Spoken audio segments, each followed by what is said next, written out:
Hello everyone. आज मैं आपको बताऊंगी कि बीएड में पाठ योजना कैसे बनाते हैं। सबसे पहले आपको ऊपर में लिख देना है पाठ योजना, और इसको पढ़ाते हुए जब भी आप पढ़ाओगे तो यहाँ वहाँ पर जाकर ये नहीं बोलना है पाठ योजना, ठीक है। इसके बाद आप जिस भी दिन पढ़ाने वाले हो उस दिन की तारीख, कौन सी क्लास को पढ़ा रहे हो वो कक्षा डाल देनी है।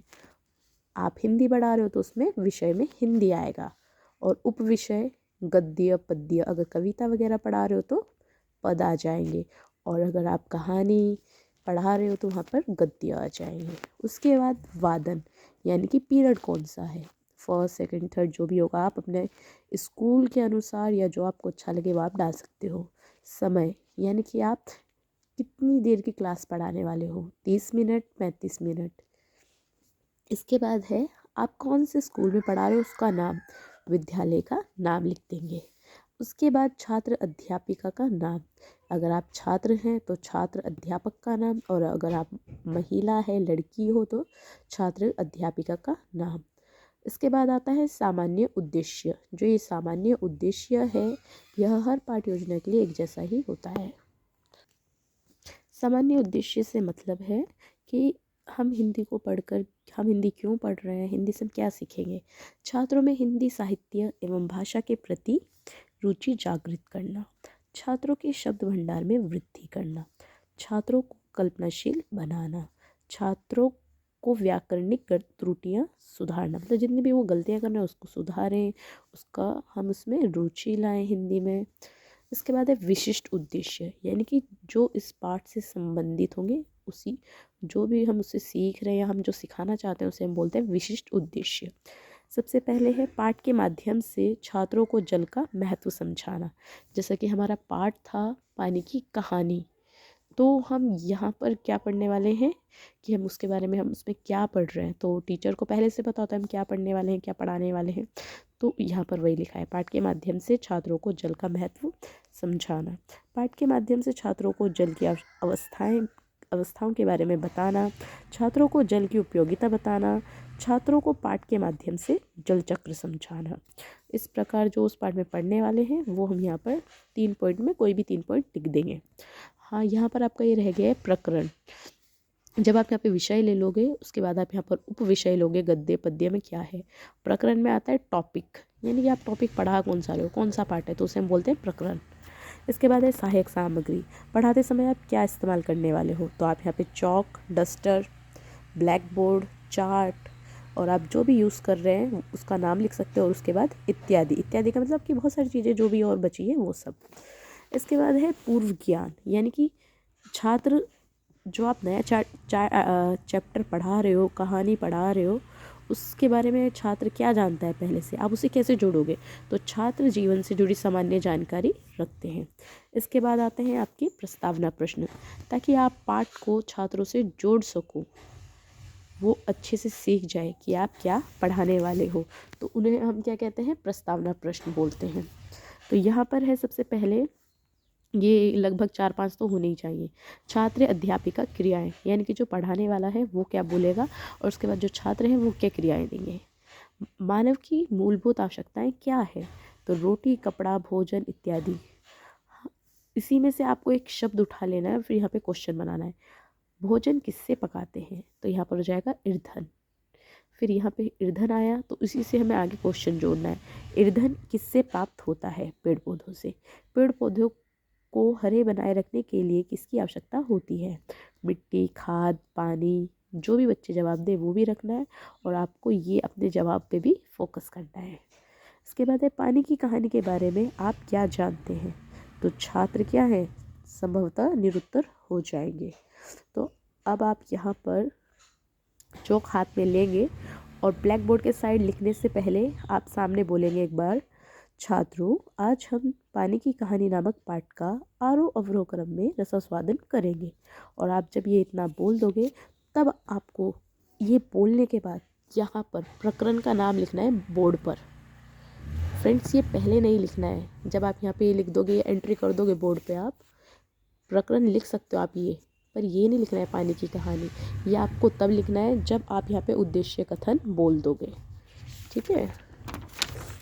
इसके बाद है शिक्षण बिंदु, उद्देश्य कथन, छात्र अध्यापिका क्रियाएं, छात्र क्रियाएं एक बार आप देख लो पूरा, अगर आपको अच्छे से दिख रहा है तो बहुत अच्छी बात है। ओके, यहाँ से आपको दिख गया है। अब यहाँ पे शुरू करते हैं। तो सबसे पहले जो टीचर है उसकी बातें बता देती हूँ मैं। छात्र अध्यापिका क्रियाएं, आदर्श पाठ प्रस्तुतिकरण, यानी कि जो हम पाठ पढ़ रहे हैं उसके बारे में है। छात्र अध्यापिका द्वारा प्रस्तुत गद्यांश का पाठ्य पुस्तक द्वारा आरोह अवरोह क्रम में भावानुसार वाचन कराया जाएगा। यानी कि बुक से क्या करेंगे, जो टीचर है वो अच्छे से उसे पढ़ेगा, पाठ को जितना भी पढ़ना है 1-2 पैराग्राफ उतना पढ़ेगा और उसको अच्छे से समझाएगा पूरे हाव भाव के साथ, अवरोह आरोह क्रम में। फिर इसके बाद है छात्रों में जो हम ये पढ़ा रहे हैं इससे हमारा क्या उद्देश्य है। उद्देश्य कथन क्या है, छात्रों में श्रवण शक्ति का विकास करना, यानी कि उनकी सुनने की क्षमता ठीक हो, अच्छे से वो सुने ध्यान लगा के, तथा तथ्यों का प्रत्यस्मरण करना, और जो हमने उन्हें पढ़ाया है वो उसे याद रख सके। और शिक्षण बिंदु में आप जितना पैराग्राफ पढ़ रहे हो उसको यहाँ पे हम इस प्रकार से लिख देंगे और बीच में डैश डैश कर देंगे। फिर है छात्र क्या करेंगे जब हम पढ़ाएंगे। छात्र अध्यापिका द्वारा प्रस्तुत गद्यांश का छात्र अपनी पाठ्य पुस्तक द्वारा वाचन कर सकेंगे, यानी कि जो हम पढ़ा रहे हैं, जो छात्र हैं वो उसे क्या करेंगे, अपनी पाठ्य पुस्तक द्वारा पढ़ेंगे, वाचन करेंगे। फिर है हम जो ये हमने इतना किया, इसमें हमने कौन कौन सी विधि, प्रविधि, सहायक सामग्री का इस्तेमाल किया। पाठ्य पुस्तक विधि हमने इस्तेमाल करी है और हम इसमें बोल के पढ़ा रहे हैं तो हम यहाँ पे क्या होगी, वाचन प्रविधि। इसमें हम मूल्यांकन कुछ नहीं करेंगे। इसके बाद दोबारा है अनुकरण वाचन। छात्र अध्यापिका द्वारा प्रस्तुत गद्यांश का छात्रों द्वारा बारी बारी से वाचन कराया जाएगा। अब एक बार आपने पैराग्राफ पढ़ दिया है, दूसरी बारी में क्या हो रहा है, अनुकरण वाचन। अनुकरण का मतलब कॉपी करना। अब छात्र क्या है, जो हमने पढ़ा है उसी को दोबारा से पढ़ेंगे, बारी बारी से वाचन करेंगे। ये इसका उद्देश्य क्या है, छात्रों में अधिगम प्रत्ययकरण करना एवं श्रवण शक्ति को विकसित करना। मतलब वो अच्छे से नकल कर सकें, अच्छे से वो सीख सकें, कुछ वर्ड ऐसा ना हो कि उसे पढ़ना ना आए।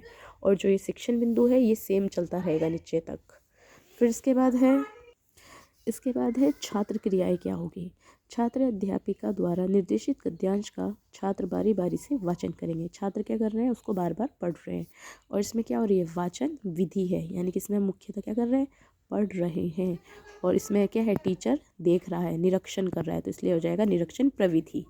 इसके बाद है थर्ड, शुद्धोच्चारण। छात्र अध्यापिका द्वारा प्रस्तुत गद्यांश में आए कठिन शब्दों का शुद्धोच्चारण कराया जाएगा।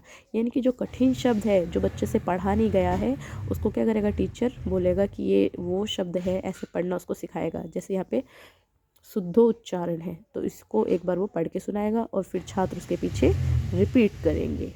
इसके बाद इसका उद्देश्य है छात्रों में कठिन शब्दों को बिना किसी व्याकरणिक त्रुटि सही उच्चारण करने की क्षमता का विकास करना। मतलब इसमें हमें जो हमने शुद्धोच्चारण कराया है, इससे हम क्या करेंगे, छात्र की जो भी गलतियां हैं उसको ख़त्म करने की कोशिश करेंगे और उसको अच्छे से जो कठिन शब्द है पढ़ना सिखाएंगे। इसके बाद है छात्र क्या करेगा, छात्रों द्वारा कठिन शब्दों का स्पष्टता अनुसार शुद्धोच्चारण किया जाएगा। यानी कि जो छात्र है वो अच्छे से पढ़ने लग जाएगा। इसमें कौन सी विधि हो रही है, वाचन विधि। इसके बाद है आपका दोबारा से ये जो शिक्षण बिंदु है वो सब में सेम रहेगा। फिर हमारा है शब्दार्थ, यानी कि जो अब शब्दार्थ हम देखने वाले हैं। छात्र अध्यापिका द्वारा कठिन शब्दों एवं उनका अर्थ को श्यामपट्ट पर लिखाया जाएगा। जो छात्रों द्वारा शब्द नहीं पढ़े गए या फिर जो छात्रों के लिए नए शब्द थे जिनका उन्हें अर्थ नहीं पता है, उनको क्या करेगी, अध्यापिका कठिन शब्दों को श्यामपट्ट पे लिखेगी, यानी कि ब्लैक बोर्ड पे। इसके बाद है छात्र प्रस्तुत गद्यांश में आए कठिन शब्दों का अर्थ अपनी उत्तर पुस्तिका में लिखेंगे।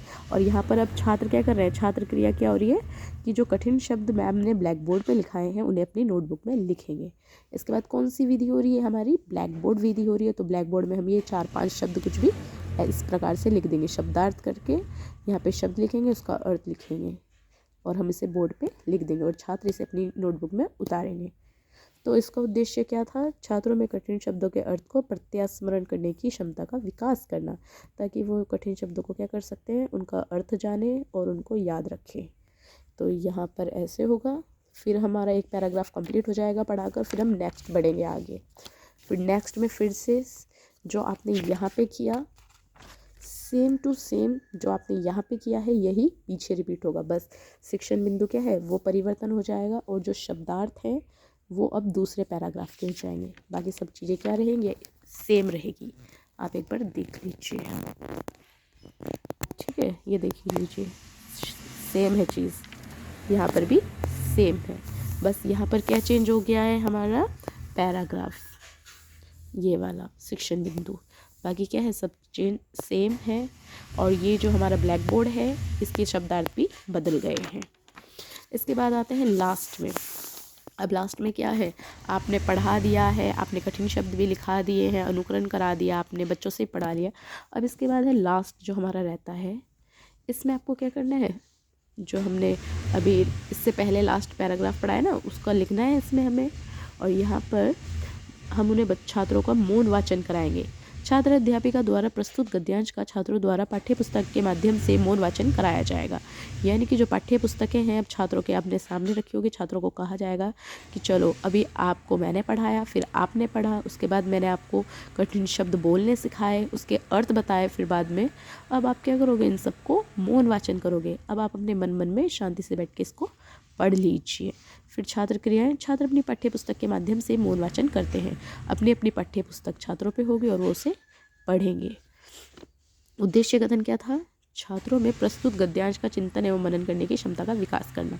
अब वो पढ़ लिया, उन्हें समझ में आ गया, उसको मतलब भी समझ में आ गया, अब वो क्या करेंगे, कल्पनाशील बनेंगे, मतलब वो पढ़ेंगे और उसको समझने की कोशिश करेंगे कि हम क्या पढ़ रहे हैं, कैसे घटित हुआ होगा, ठीक है। तो ये इस प्रकार पढ़ेंगे और इसमें विधि प्रविधि क्या होगी, पाठ्य पुस्तक विधि होगी और इसकी कोई प्रविधि नहीं होगी क्योंकि छात्र खुद ही पढ़ रहे हैं अभी मौन बैठकर। इसमें फिर मूल्यांकन होगा, मतलब इसमें जब छात्र पढ़ लेंगे एक पेज को 5 मिनट के बाद आप क्या करोगे, क्वेश्चन पूछोगे। जो भी आपने उस गद्यांश में पढ़ा, जो आपने 2 पेज पढ़ा है या 3 पेज पढ़ा है, उससे आप क्वेश्चन पूछोगे। जैसे हमने यहाँ पर अभी पानी की बूंद पढ़ी, तो इसमें इसके 2 पेज में के आगे का क्वेश्चन है, लेखक को उसकी बूंद कहाँ मिली, मतलब सामान्य कोई भी क्वेश्चन कहाँ मिली, ये आ जाएगा मूल्यांकन में। और उसके बाद आप उसे गृह कार्य दोगे, घर का काम। उसकी बूंद क्रोध और घृणा से कांप क्यों उठी, तो बताना है क्यों क्रोध से वो उठी है, तो ये क्या है, क्वेश्चन हो जाएगा, ताकि घर पर जाकर छात्र दोबारा से पाठ को पढ़ लें। तो इस प्रकार से हमारा हिंदी का जो पाठ योजना है ये इसी प्रकार से सारे पाठों की होती है गद्य में। Okay, thank you friends, I hope you will understand और आपको समझ में आ गया होगा। Thank you.